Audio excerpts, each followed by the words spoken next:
Hello, welcome back, y'all. If you're new here, my name is Linnea. I live in the suburbs and I'm on a mission to be semi-self-sufficient. Where I garden, I can. We make sourdough. We do recipes. We do recipes from the things that I can. We do a lot of things. If you're not new here, welcome back.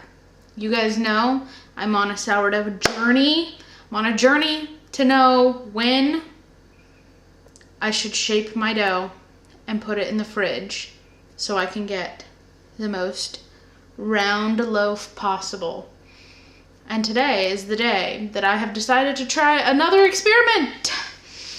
Because I saw it on Facebook or Reddit, or I saw it somewhere, and I've seen it multiple times, and in my brain, it seems like it would be a good idea. And I'm not going to tell you what it is, because then you would just click out of this video. I'll just tell you what it is, and then you'd be like, oh, okay, bye. Which I think a lot of people do anyways, but, you know, I don't care. Anyway, I started my dough this morning, and I'm in the middle of my, 3-hour stretch and folds. So, I don't even remember, what I said to the camera this morning, because I did record. If I'm repeating myself, I'm sorry. I don't remember what I said. Anyway, I thought I would do an intro. Say welcome, hello, hi. And yeah, I'm gonna get to my stretch and folds. I'm gonna go take Calvin for a walk because he needs it. And yeah, I'll be back in a little bit to actually show you what I'm doing. Stay tuned. Bye.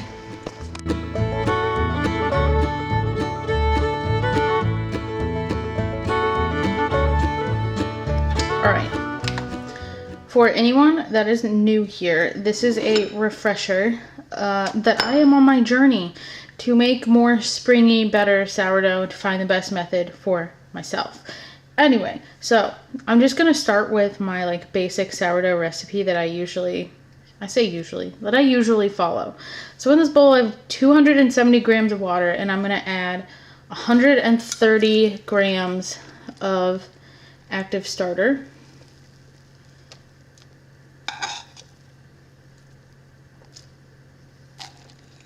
And I'm gonna mix it up, and then we'll add our flour. All right, so the recipe I use calls for 400 grams of flour. So what I'm gonna do is I think 100 grams of bread flour and 300 grams of regular all-purpose flour.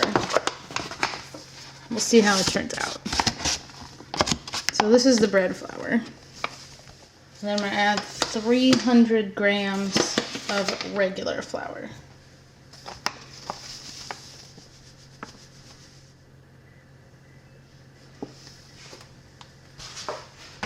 Okay, and I'm gonna mix this up, and then I'm gonna cover it, let it sit for 30 to 45 minutes, and then we will add salt.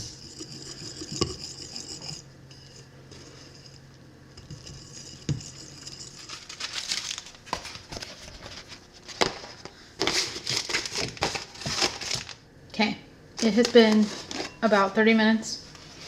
And I've just let this sit here. So the next thing I'm going to do is I have 12 grams of salt in this bowl with just a little bit of water that helps it kind of dissolve. And I'm going to put it all in here, mix it together, kind of knead it together, and then cover my bowl and let it sit and not touch it for about an hour. And then we will be back.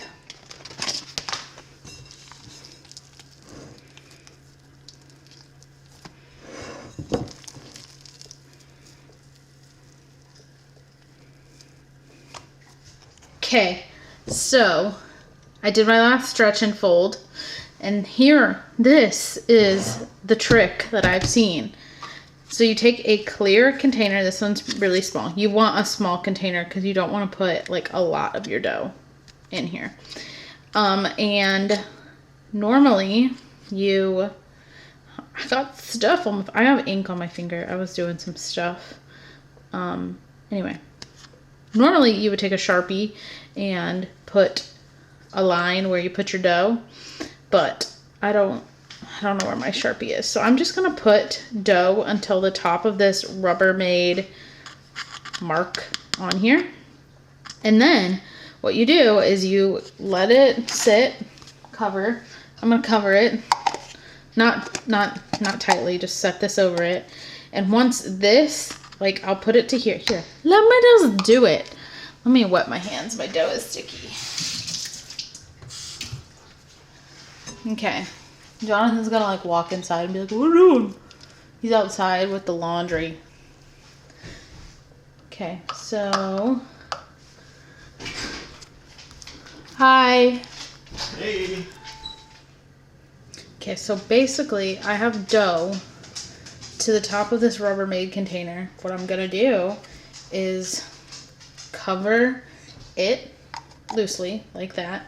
And then once this dough doubles, so like once it gets to like up to here, because you know, it's right here now and I know where it is, it's on the Rubbermaid line.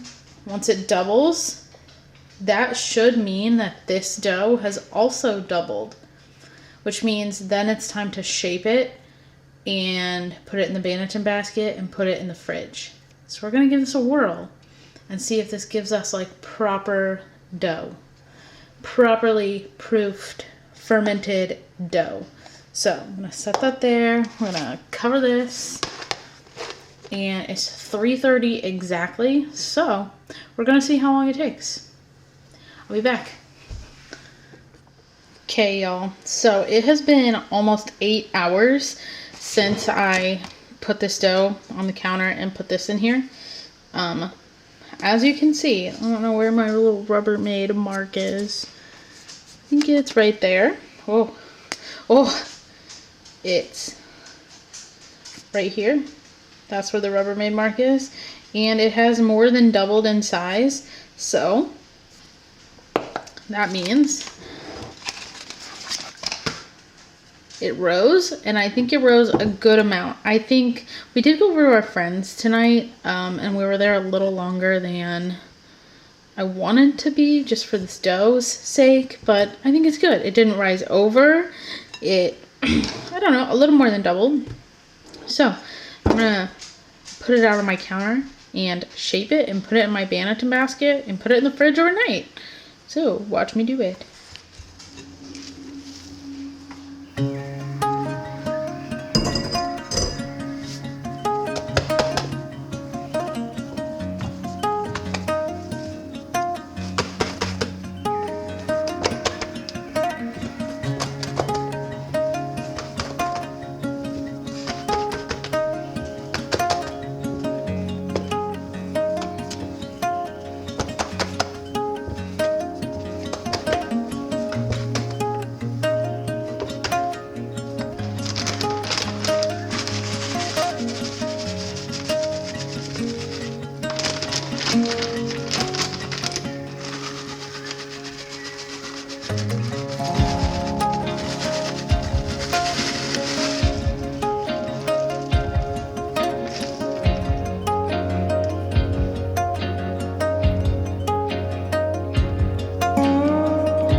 moment of truth.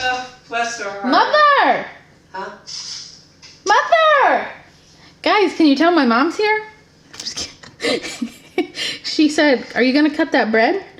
Are you going to cut that bread? So we're cutting the bread. It's the moment of truth.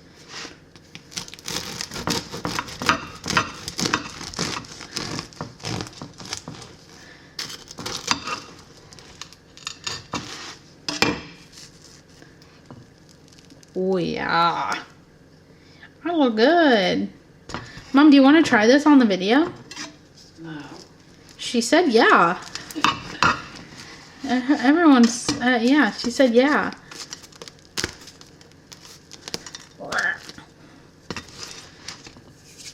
Okay, give me a second. Look who's here! You gonna cut that bread? You're not. Eat it. Mmm.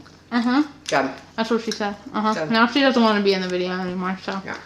Alright, guys. That method works super well. Mm-hmm. Definitely more springy. Definitely more round. Highly recommend that method. I'm going to do it every time now. Right, Mom? Okay, bye. My mom... Oh, do you want to tell them? What? Do you want to tell them the recipe you want to make? That's going to be the next video. Sourdough chocolate chip cookies. Yeah, so stay tuned for our next video because she's going to be in it. Okay, okay, everybody, bye.